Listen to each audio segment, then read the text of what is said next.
Now we are going to be combining our knowledge on geometry and probability to solve geometric probability.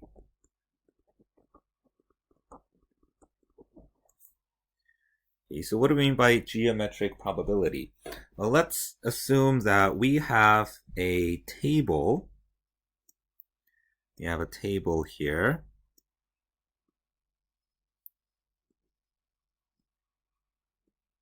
And we have a circular plate here. And let's give some dimensions. So let's say that the width of the table is 3 meters and the length is 5 meters. That's a fairly big table. And let's say that this plate is a perfect circle and that the radius of that plate is 10 centimeters. Then if a random leaf falls on this table, what is the probability that that leaf will land on that plate? Okay, this is a kind of geometric probability, and the way you calculate this is actually, the concept is the same with any probability. So the probability of the event is going to be the desired outcome over the possible outcome.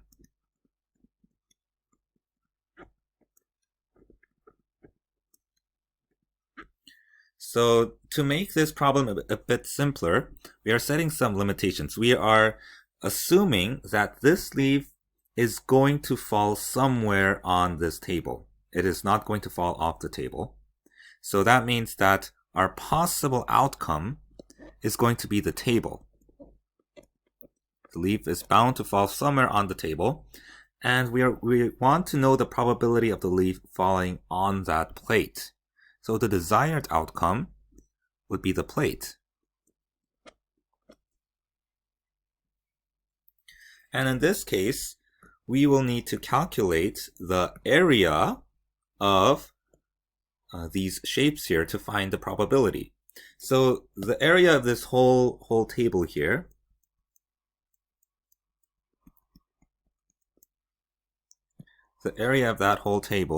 is 5 times 3 meters squared, which is 15 meters squared. And the area of that plate, 10 centimeters squared, or 10 squared times r, or times pi r squared, right? So pi times 100 centimeters squared. And for simplicity on this example, I'm just going to use 3.14 for pi.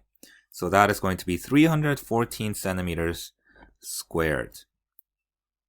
This will be our probability, but to find the probability, our units need to cancel here. So we'll need to change the centimeters squared into meters squared.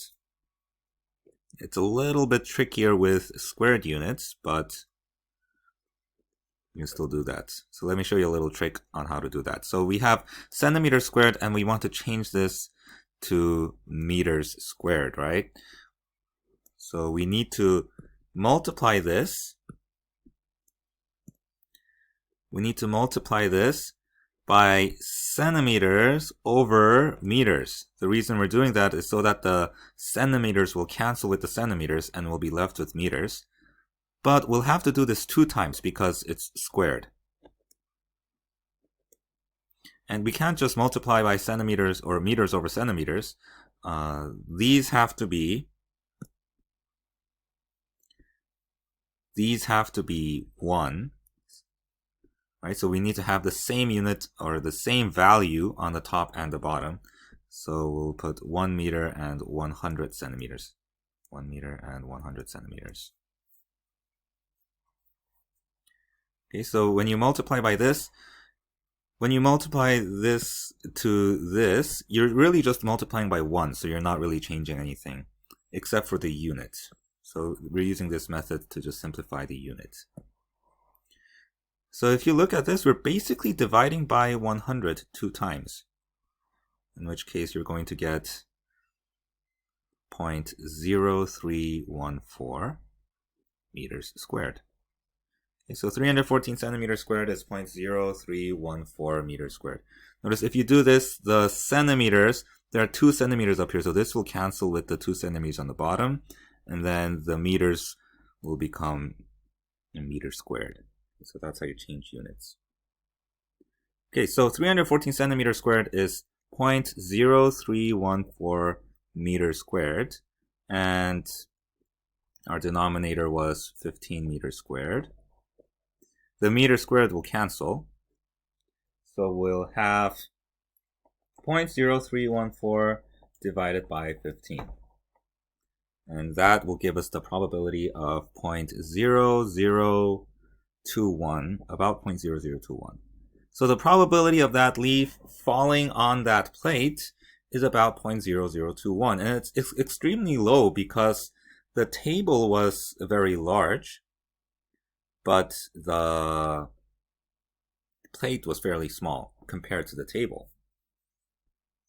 And I guess another way to solve this same question, if you don't want to go through this unit conversion, you can just change this to 500 centimeters here and 300 centimeters here. And instead of having 15 meters squared on the denominator over here, you'll have 150,000 on the bottom. You can do it that way as well. And that way you don't need to convert units. So as you can see, the geometric probability is, the idea is the same as any other probability. But one important thing is that this action of leaf falling, or whatever it would be, has to be a random action. For example, if we are throwing the leaf so that it lands on the plate, or if you're aiming the leaf towards the plate, the probability is obviously going to be much higher because leaves are going to probably end up landing somewhere around the plate here, right? But we're not taking that into account here. We're assuming that this action is random. Okay, let's try another example.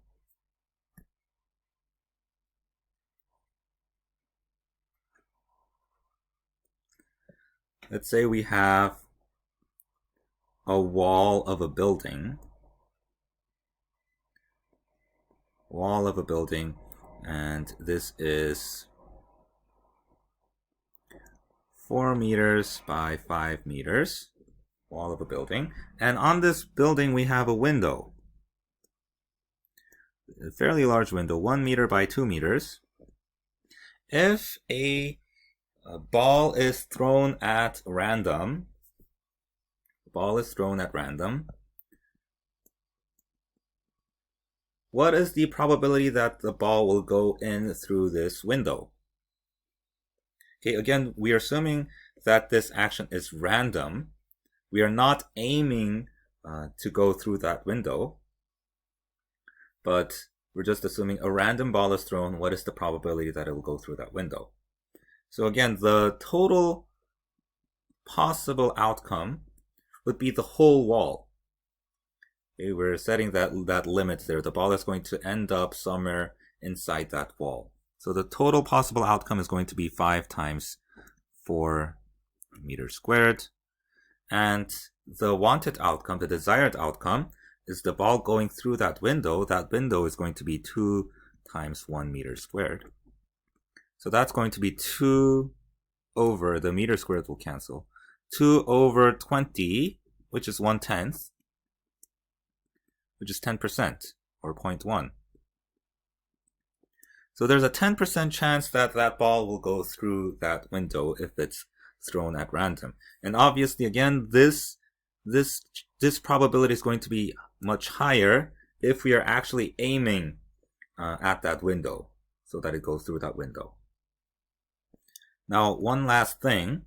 Same with other probabilities.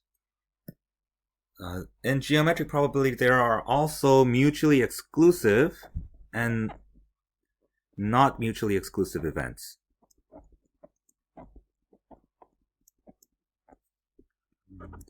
Not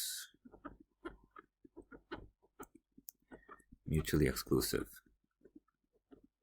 So let me give you an example of each of these. Let's say on a table, so this is a mutually exclusive event.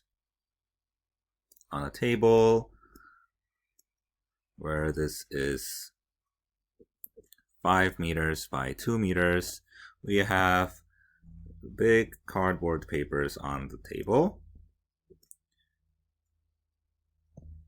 which is 2 meters by 1 meter. We have a red cardboard paper and a green cardboard paper. There's also 2 meters by 1 meters. If again, let's use a leaf here. If a leaf is falling at random, what is the probability that the leaf will fall into either the red or the green? And this is mutually exclusive because the red and the green are not overlapping, right? You remember what mutually exclusive means? They can't happen together. So the leaf can't land on both red and green. It can either land on the red or the green one. So to find this one, you just do the total possible outcome, which is 5 times 2 meters squared. And you add the two probabilities. So the top, this would be 1 times 2, which is just 2 meters squared, plus 2 meters squared. So that's going to be 4 over 10, which is 0.4 or 40%. There's a 40% chance that the leaf will fall into either the red or the green. Now, a non-mutually exclusive case, I'll use the same measurements. So 5 meters by 2 meters. But this time, the cardboard papers are overlapping like this. So let me overlap them exactly so that it overlaps half. So the whole length is 2, but the overlapped section is 1 meter. Okay, in this case, what would the probability be? The probability of a leaf falling into the red or the green cardboard. Now in this case, it can fall into both, which is this section right here. This blue section right here. Right, so when we're calculating the probability, we find the area of the red, we add the area of the green, but we have to subtract this blue area because the blue area has been counted once with the red, and it's been counted again. It's been counted once with the red like this, and it's been counted again with the green. So it's been counted twice. So we need to subtract once. So in this case, it's going to be 5. The denominator is going to be the same, meters squared. And then we add the two areas, 2 meters squared plus 2 meters squared. But we have to subtract the overlapped area. The overlapped area is 1 meter by 1 meter in this case. So that's going to be 1. So we'll get 3/10 instead of 4/10. 0.3 or 30%. Okay, so there are mutually exclusive and not mutually exclusive events in geometric probabilities as well. But the concept is the same as any other probability. You just calculate the total possible outcome and then calculate the desired outcome and then divide those two to get the probability.